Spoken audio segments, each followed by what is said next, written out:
karga ko na siya habang ako'y nagdadaldal. Kaya siya hindi nag-iiyak kasi nga kinakarga ko siya habang nagdadaldal ako. Tawa na tawa si BFF Emerald. 'Di ba BFF Emerald? Totoo 'yon. Hindi naman tayo magagalit kung hindi tayo kung hindi tayo papatulan Kasi minsan nagagalit tayo kahit walang dahilan. Uminom ka ng tubig jam, mauubos ang laway mo. Xander. Oo nga daldal ako ng daldal. Simula pa kanina, 'di ba? Halos magdalawang oras na ata ako nagdaldal. Oh my God. Ganyan magmahal ang ina. Totoo 'yon. 'Di ba? Daldal ako ng daldal, kinakarga ko siya. Tahimik naman siya kasi nga akala niya siya ang kinakausap ko. Tubig ka muna, BFF Jam. Ay. Wait.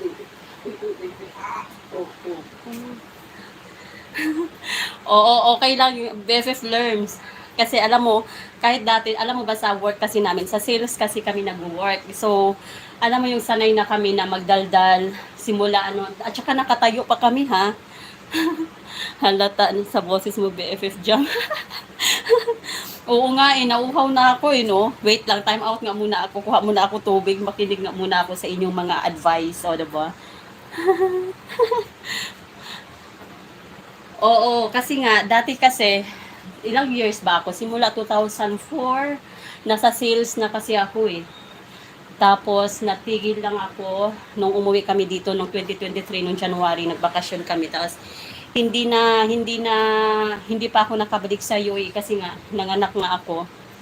Ngayon, ito na yung 5 months old namin na baby ni Hajam, ni Anhats. Diba? So, ayun.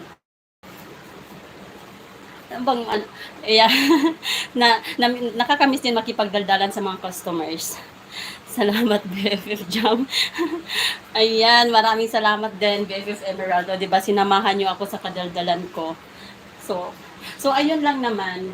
Ayun, kaswerte ha, take note. So, yun lang yun, ang talaga namin. Yun lang, wag nyo lang kaming patulan sa aming mga tupa. Kasi kapag hindi nyo kami pinapatulan, mananahimik kami. Basta, alam mo yung pakiramdaman nyo lang, tapos, ganyan lang.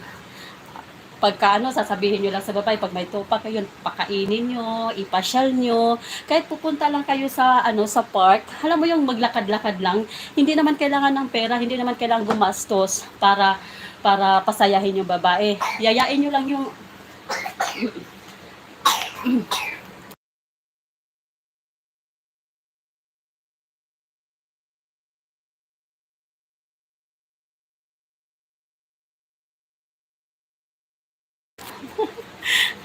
kasi sabi ni Doc Atoy, ang katawan natin halos laman ng tubig. Kasi nagbabawas ang tubig sa ating katawan. Oo, 70% sa ating katawan ay tubig. 30% lang yung So, totoo yun. Kailangan natin ng tubig. So, anyways, kailangan ko uminom ng tubig. Kasi kanina pa ako nagdadaldal. Sabi ni Kaswerte, nag-ano ako no. Sabi siguro ni Kaswerte, di ba ito napapagod si Jamralia sa kakadaldal dyan? 2 hours na ata akong nagdadaldal dito. So, ayun Kaswerte, binigyan lang kita ng tawag dito, ng tip. Di ba? Tip on how to be happy in a relationship. Although, yun nga, normal yung away-bate. Pero, ang pinaka talaga para hindi mag-aaway lagi is kailangan ikaw lalaki, ikaw ang tubig.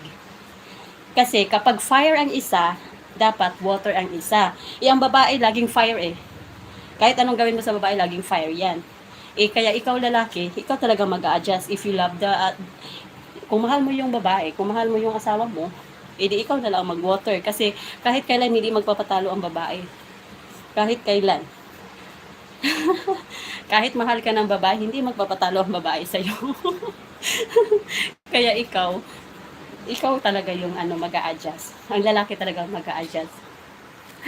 Pero hindi naman yun. Depende din yun. Kasi minsan din, kapag sumusobra din ang babae, ay kailangan mo ring disiplinahin. So, ganun lang yun. So, ayan. Mega love shout out po sa 12 million in the house. Tawa na tawa si Kaswerte,